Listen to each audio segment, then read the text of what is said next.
বন্ধুসকল, আপোনালোকক আজি মই দেখুৱাব বিচাৰিছোঁ যে আমাৰ খেতি কেনেকৈ আচলতে কম্বো দুটা তিনিটা খেতি একেলগে কৰা হয়। আৰু এয়া দেখিছে বগৰী মূল খেতি আছিল আমাৰ বগৰী খেতি যেতিয়া বগৰী গছটো ডাঙৰ হৈ যায়, ইয়াত বগৰী লাগিব, লগাৰ পিছত কাটি দিয়া হয়। এনেকৈ দেখা পাইছে যে কাটি দিয়া হয়। কাটি দিয়াৰ পিছত আকৌ এই বগৰী গছ আকৌ হয়। এই বগৰীটো আকৌ ডিচেম্বৰ মানত আমি আকৌ বিক্ৰী কৰিব পাৰিম এই গছৰ পৰা। তো এই খালী থকা সময়খিনি পথাৰখন খেতিখন যাতে এনেই পৰি নাথাকে, তাৰ কাৰণে আমি তামোল গছ ৰুই দিছোঁ। এয়া ৩-৪ বছৰ হৈ গ'ল প্ৰায়। তামোল এতিয়া লাগি আছে অলপ অলপকৈ, এইবিলাক গছত তামোল লাগি আছে, মানে ষ্টাৰ্ট হৈছে আৰু ফুল আহিছে এইবাৰ। আৰু ওচৰৰ পৰা দেখাই দিছোঁ, ফুল লাগিছে। সেইটো গছত আৰু তামোলো লাগি আছে অলপ অলপকৈ। আৰু ইয়াত দেখা পাইছে কেৰেলা ইয়াত লগোৱা হৈছে। এইবিলাক কেইদিনমান পিছতে নাথাকে, ডিচেম্বৰলৈকে নাযায়, আগষ্ট মানতে শেষ হৈ যাব। বাকী বগৰী, তামোল আৰু বতৰৰ কিবা পাচলি আপুনি কৰিব পাৰে। এডৰা খেতিত ৩-৪ ধৰণৰ আপুনি খেতি কৰিব পাৰে। তো অভাৰঅল যদি চাবলৈ যায়, এতিয়া বগৰী গছৰ সৰুকাল, কিন্তু কেইদিনমান পিছত আমি ইয়াত বেলেগ আৰু কিছু পৰিকল্পনা কৰিছোঁ।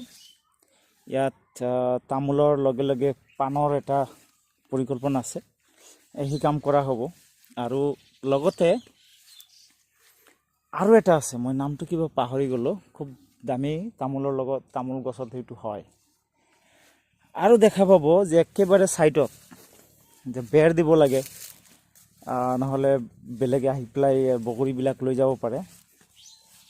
গতিকে আমি এনেকৈ কাইট থকা নেমু গছ, এইটো বেৰৰ কাম কৰিছে, আকৌ নেমুৰ কামো কৰিছে। নেমু ইয়াৰ পৰা ভালেখিনি নেমু আমি পাওঁ।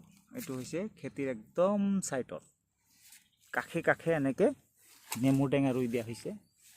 এয়া নেমু যথেষ্ট ভাল। এইটো যিটো আপোনাৰ চেণ্ট,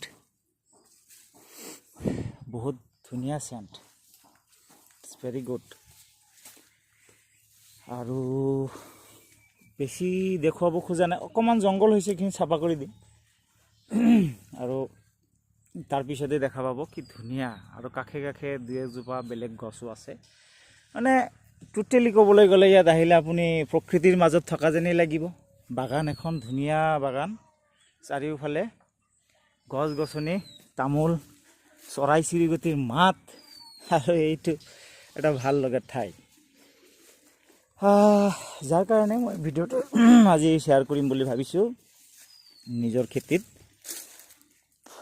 খেতিৰ আপোনাৰ এই সামান্য সৰু এটা ভিডিঅ' আপোনালোকৰ কাৰণে আগবঢ়ালোঁ। আৰু এই যে সৰু এজোপা কিবা ফুল দেখা পাইছে যে কাঠফুল বুলি কওঁ আমি, ইয়াৰ ৰস চকু ৰঙা পৰিলে ইয়াৰ ৰস আপুনি চকুত দিব পাৰে চেপি, খুব ধুনীয়া কাম কৰে।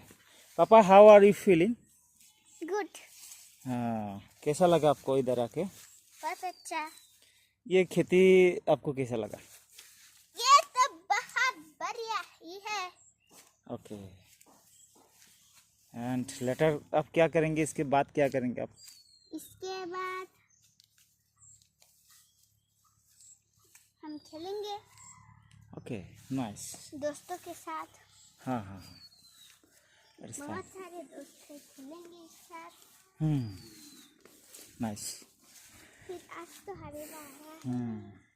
এনেই চাওক বন্ধুসকল, এই ফুল গছ এটা ইয়াত গজি আছে। এনেকৈ বহুত কিবা কিবি আছে খেতিত। আপুনি যদি মনোযোগ যদি অকণমান দিয়ে, চাব বহুত কিবা হ'ব। এই মাজত আৰু তামোল গছ, এইটো আৰু থাৰ্ড ফেজ। এইটো হৈছে ছেকেণ্ড ফেজৰ, এইটো ছেকেণ্ড ফেজ। ফাৰ্ষ্ট ফেজৰটো আপোনাৰ ইতিমধ্যে তামোল লাগিছে, মই দেখাইছোঁ।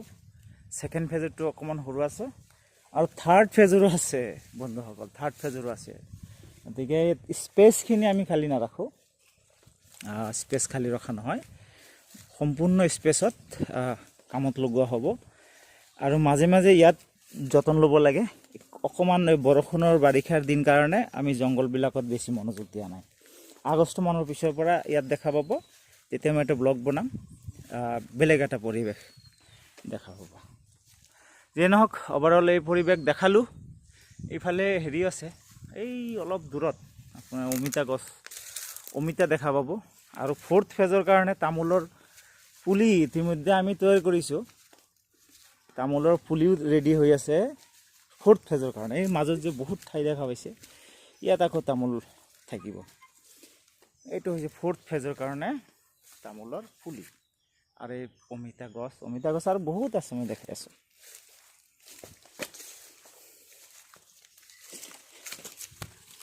किसे it is snake here that is going did you saw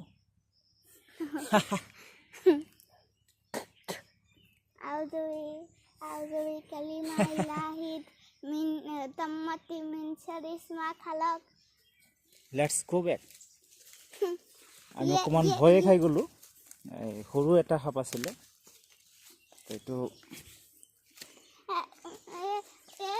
मैं मुक्तब में जाता था हाँ। तो ये हुजूर ने बोला है ओके ये दुआ बोलने से जो हाथ है पुका है वो सब दूर जाता है दूर जाता है ठीक है अब थोड़ा डर गए थे उधर इसलिए तो थू मारना चाहिए हाँ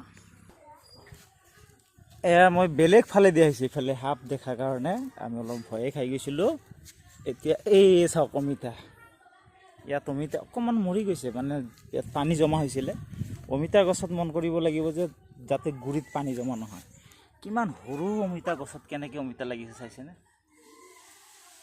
গতিকে এয়া হৈছে সামগ্ৰিকভাৱে আমাৰ খেতি তেতেলী গছ পিতাই গৈ আছে এইফালে তো এইখিনিলৈকে সামৰিছোঁ ইয়াত জেতুকা ফুল বহুত কিবা আছে ছাগলী গৰু চব দেখালোঁ আজি বাই